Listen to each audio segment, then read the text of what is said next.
Have you got a good memory for numbers?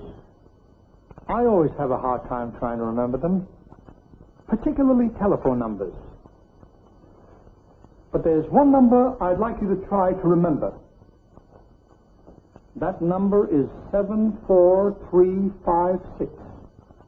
It's not a phone number, but if it will help you to remember, the exchange, if you can call it such, is Auschwitz. Auschwitz 74356. It will reach a young girl, age 14. That number was tattooed on her arm when she and her parents were thrown into the Auschwitz concentration camp.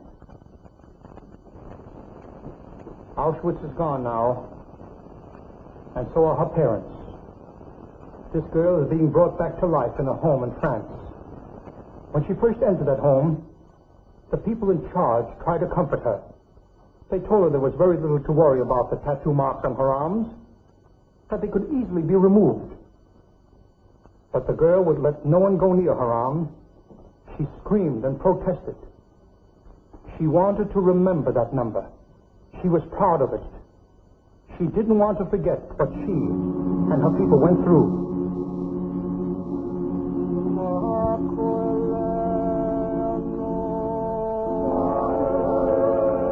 But I am sorry to say that the world has been doing a little too much forgetting since the end of the war.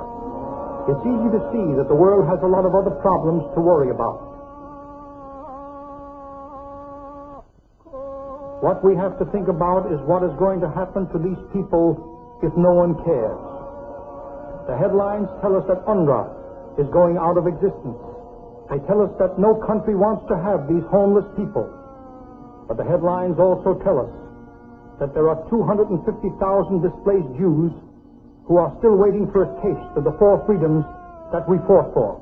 The world may forget that 1,500,000 Jews in Europe are still waiting for a share of human liberty, still waiting for peace, still waiting for the day when they won't be surrounded by hate and fear. But how can we forget?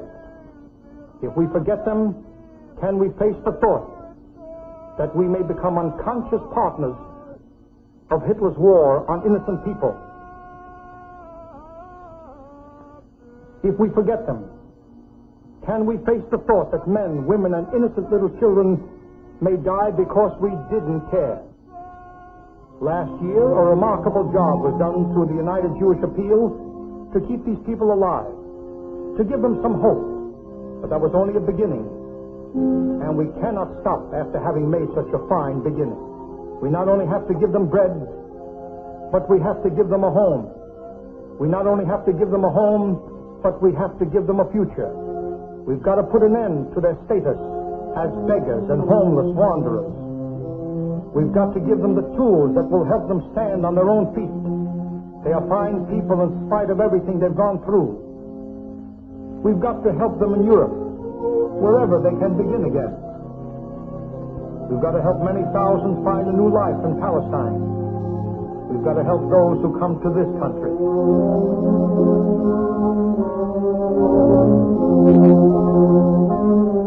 That is the meaning of the United Jewish Appeal in 1947. That is why $170 million is needed this year. We helped give them life. Now let us make that life worth living. Remember the little girl that was calling us on the number Auschwitz 74356? We must answer that call. We must let the little girl know that she can call us and reverse the charges. Our number is America. 170 million. $170 million.